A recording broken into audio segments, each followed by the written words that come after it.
Hey guys, Good Marks Goods here. It's been a little while since I did an unboxing, um, but I took a chance on a little lot, and well, there it's divided in half. I divided into two piles, two sides, and that's because one side is complete bunk. Well, mostly complete bunk. And the other are some pretty sweet treasures. The trash is an afterthought,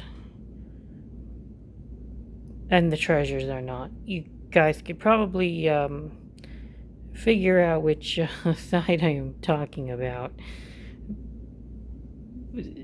So, let's get through the garbage first. So, these say on the bottom, elegance made in Indonesia. And look at, they were apparently like stored outside or something. There was like cobwebs and cobwebs appearing and on the side here, and it was pretty nasty. And look at how much it's rusted up.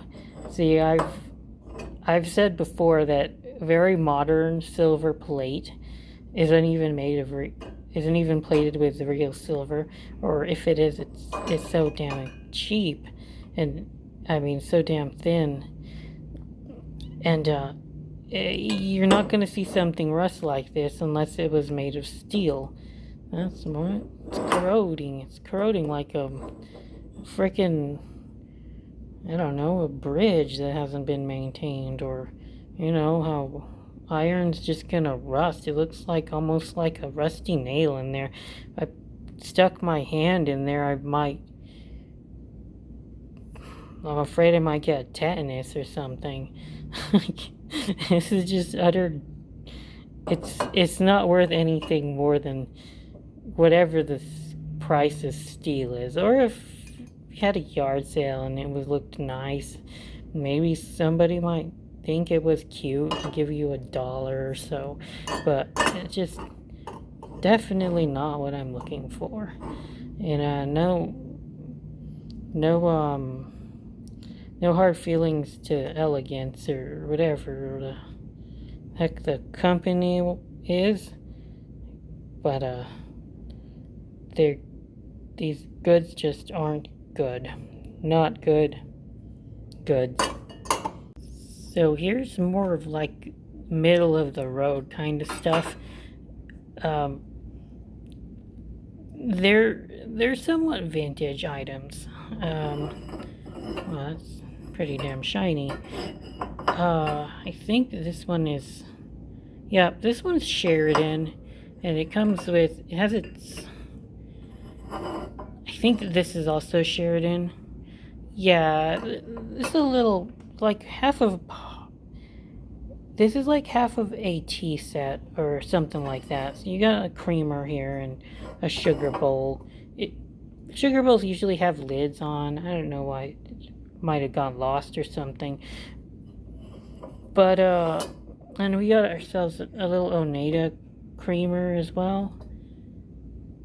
It's Oneida. I looked, and, well, these aren't as worthless as the elegance pieces that I showed you from Indonesia.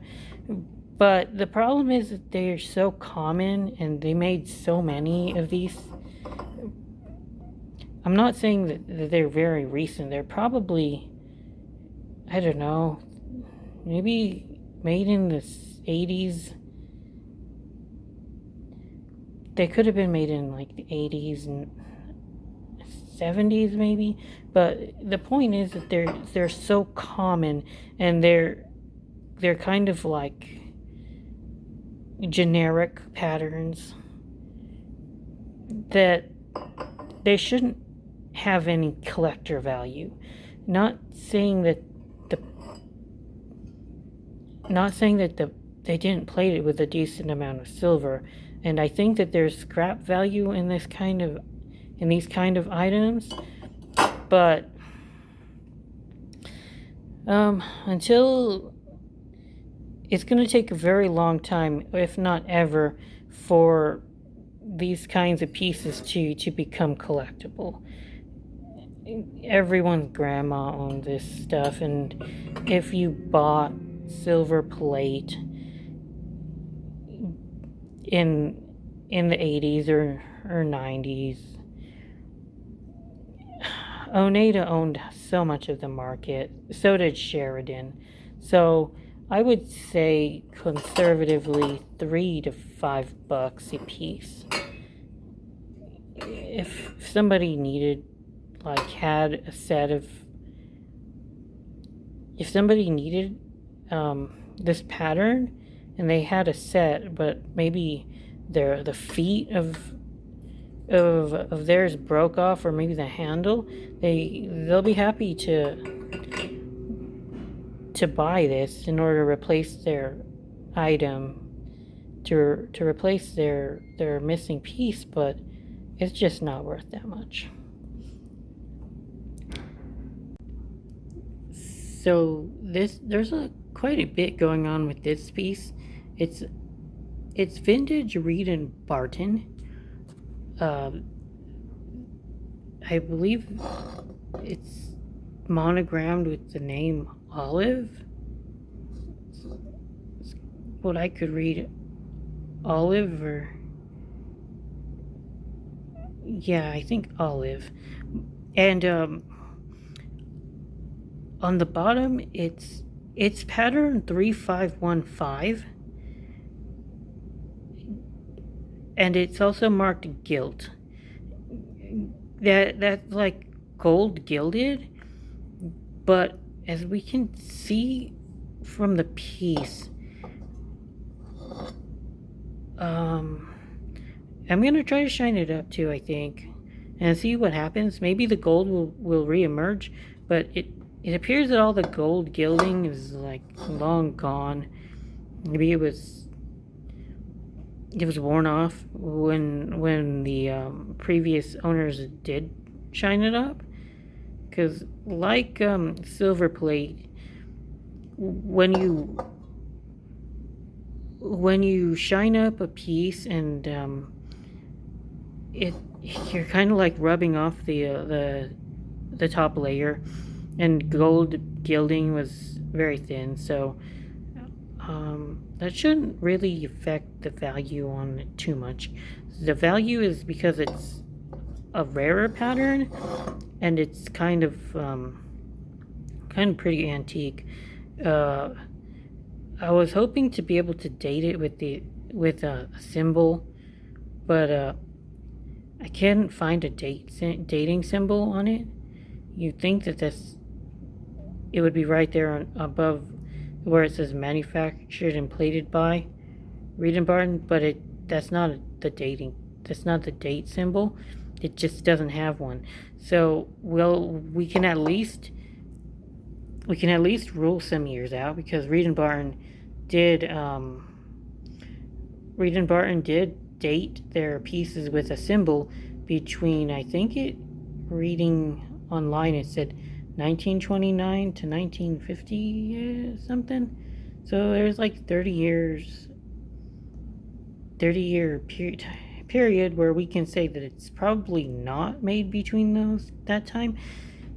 But that's what I can go off of. And I've also been able to find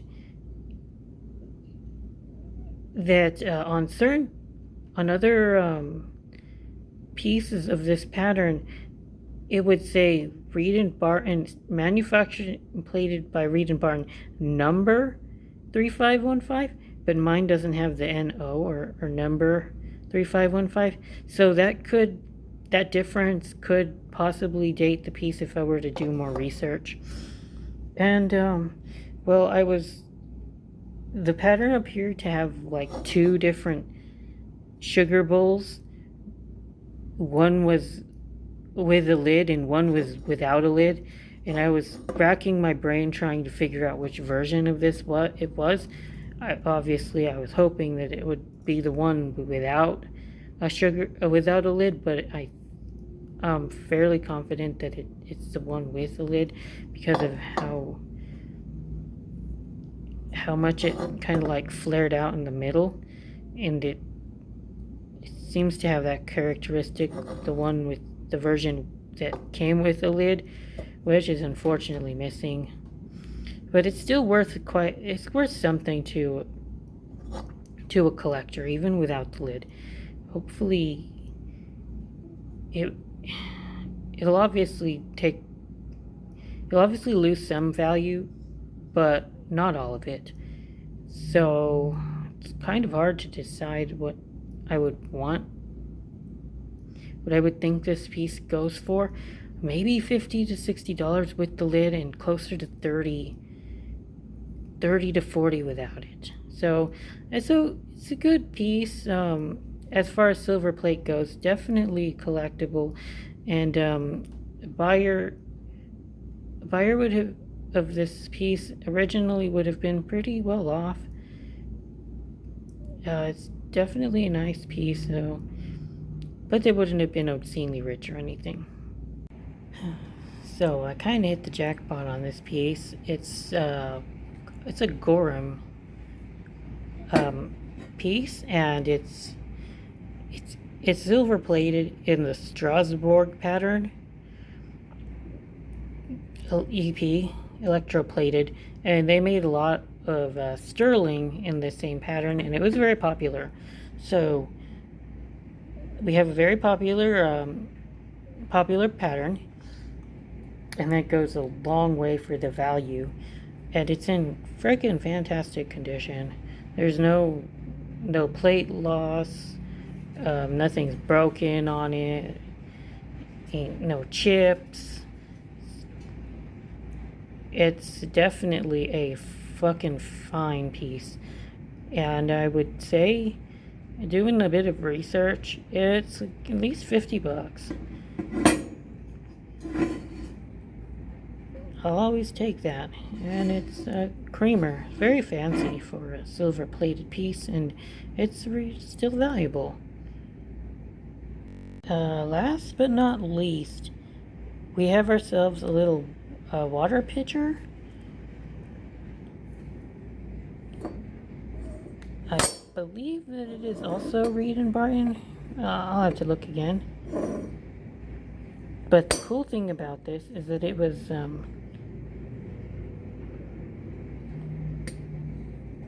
made for a hospital. Reed and Barton silver soldered 4597 Mount Zion Hospital.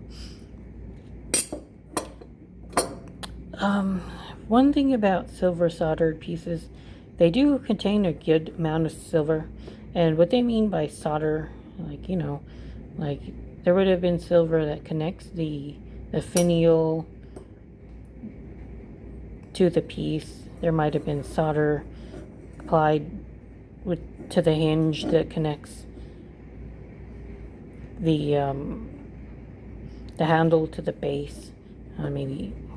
Maybe like right here, but it had been soldered. There's a decent amount of silver in the solder they use, and this is kind of like a part of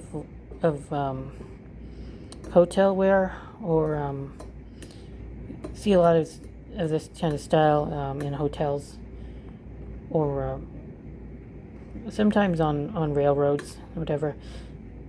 These pieces were made to last, and they're well built and tough, because they would be used in the public for a long time, and there is collectible. There are people who collect things like railroad pieces, hotel wear, hospital pieces. It's worth quite a bit, but it's very hard to price, because as with many collectibles like this. There weren't very many. There weren't very many pieces of of like a type. Who knows how many water pitchers by Reed and Barton were ordered by Mount Zion Hospital. I don't know if this is one of a kind or if there's more out there. And it all depends on how much a collector wants it. And that's very hard to know exactly. So the way I like to sell something like this is I'll put the price, a buy it now price, very high, like, I don't know, $150, and it'll just sit there for months, maybe a year, until somebody who collects happens to collect hospital memorabilia or like silver soldered items, hotelware, that kind of thing, and they'll send me a message like, hey, that's cool, would you take 90 for it, or, and kind of like negotiate a price for them, because I want to see how much interest it gets over the long term, and to decide from there. But very cool, and they made this stuff tough. Probably quite a bit of silver plating it. It's very thick, very well built metal, welded together or soldered together very well, and that's just what it takes for an item to last very long in a hospital or a hotel or whatever. So they definitely did a very fantastic job with the quality of pieces like this, and that's probably why they have fans. Alright, and so that's it for this box. Comment and subscribe if you'd like to see more content like this, and good Marks Goods out.